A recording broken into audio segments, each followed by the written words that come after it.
Michael Eric Dyson, we're going to go to break, come back, also hear Mumia Abu-Jamal talking about hip-hop. And I want to ask you about how you traverse these worlds as you go from the Ivy League, from the University of Pennsylvania to Georgetown to, well, where you came from in Detroit. Yes, ma'am. We're talking to Michael Eric Dyson, professor now at Georgetown University, has a new book out. It's called Know What I Mean, Reflections on Hip-Hop. Stay with us.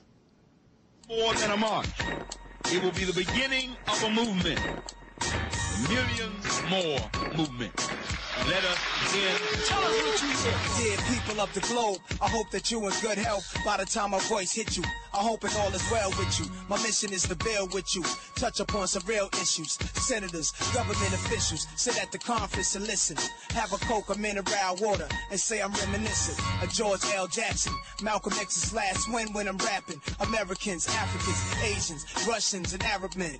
Send your clergymen to journey with Nas from Queens projects. I promise an unforgettable experience. Compare me with N-Hotep, get in more depth. History was stolen, get in my zone. What makes the powers that be less gangster than Al Capone? The Rosetta Stone was stolen like Chicago was. Think I'm a thug? Let's talk about some conquerors. Napoleon, Sun Tzu, Genghis Khan, Hitler, Idi Amin, I'm Attila the Hun. Let's bring it back to the cat that invented the gun. From the Indians all the way to the Pentagon. I'm sitting on Capitol Hill. I'm composing this rhyme, guaranteed to make all of y'all feel the beauty that was trapped under siege. Believe in yourself, you'll be free. Take it from me. We will not surrender, and we will not back down. Keep hope alive. Throw up a fist of black power. Tell us what you did. Why do we march? To protest government policy. We march because it's time to fight back. We march for Nas, We March as Millions. And thanks to Robbie Karen for editing that music video. And you can see it online at democracynow.org. I'm Amy Goodman, our guest professor and preacher, Michael Eric Dyson. He's written many books. Among them, well, Come Hell or High Water, Hurricane Katrina, and the Color of Disaster, Debating Race with Michael Eric Dyson. His latest book is Know What I Mean, Reflections on Hip-Hop. Nas, talk about him. Oh, he's an incredible genius. In fact, Jay-Z wrote the introduction to my latest book, and Nas wrote the outro. Nas is one of the great rhetorical geniuses that this art form has produced. It's only right that I was born to use mics, and the stuff that I write is even tougher than dice. I'm taking rapping to a new plateau through rap slow. My rhyming is a vitamin, hell without a capsule. An incredibly fertile artist, a man who has been obsessed with trying to join political sensibility with street truth, and not celebrating it, but trying to interrogate it, trying to ask questions. At their best, these rappers are like ethnographers, you know, searching anthropologists, trying to figure out the folk ways and the mores of the culture that they emerge from. And they're spitting truth for those, witnessing for those who are left behind. And I think Nas is one of the greatest ever to do so, and has written such a powerful music that has been balanced between high cerebral art and the kind of street vitality that it takes to make that music viable. Jay-Z, he wrote the introduction to your book, says Michael Eric Dyson came up in the tough streets of Detroit, didn't grow up with silver spoons at the family table, family didn't have fine china. His path from then to now wasn't clear of trouble and strife. He came up through the church and world of academia in spite of his experience. Yes, ma'am. Well, that's very kind of him to say. Another great genius, one of the great geniuses in this art form. And Nas, of course, is acknowledged for his rhetorical power and depth, and the way in which he's able to reach back to these traditions of black revolution and protest. Jay-Z is seen as a commercially viable rapper, selling, you know, some of the best tracks and records in the history of hip-hop. But sometimes people sleep on. They think he's clever, but his cleverness sometimes obscures the kind of genius that he possesses that speaks to some of these political situations. You know, now all my teachers couldn't reach me, and my mama couldn't beat me hard enough to match the pain of my pops not seeing me. So with that disdain in my membrane, I got on my pimp game. F the world, my defense came. That's an explanation for what happens when fatherlessness besieges a young black man and leaves him psychically vulnerable. So Jay-Z is an incredible artist who, yes, is commercially viable, but if you listen to the B-sides, I'm from the place where the churches are the flakiest. People have been praying to God so long they're atheists.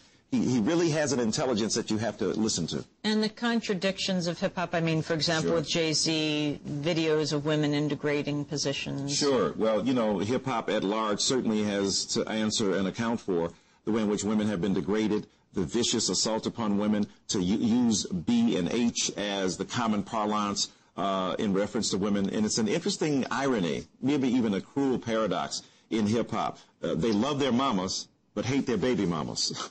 Love the women who produce them, but hate and loathe the women with whom they produce children. That's not a good recipe or an equation for something healthy and productive. Now, to its credit, at least we understand where they're coming from. When you see the misogyny of hip-hop, it's so horrible, it's so putrid, it's so, odious that we know, we smell, we see it. The misogyny that is reified, that is reinforced, that is subtly reproduced in corporate America or in church life or in synagogues and temples and the like is sometimes more subtly dealt with. I'm not trying to say, therefore, we should get rid of both of them, but we should be honest in the fact that the misogyny reflected in hip-hop is a reflection of the deep and profound misogyny in the culture at large. But they should be held accountable and they should be challenged. What about women hip-hop artists? Yeah, well, you know what? Many of them were reduced to either being the kind of reverse Lothario or a woman who's like sexually promiscuous and shows I can hang out with the guys. Or when you have a person like a Lauryn Hill, a Bahamadia, a Queen Latifah, MC Lyte, a tremendous rhetorical flow and an enormous gift, they're often marginalized, or Eve, within the context of hip-hop culture. There's not much room for women, when you think about it pound for pound, as there are for men who possess this gift and this talent. It's seen as a man's world. And unfortunately, what that means is that the viewpoints and perspectives of progressive feminist women are not as largely circulated or broadly amplified. Do you see hip-hop playing a role in the next election? Well, potentially if hip-hoppers, like any other citizen, any group of citizens, get together, come out, organize their base and say enough is enough.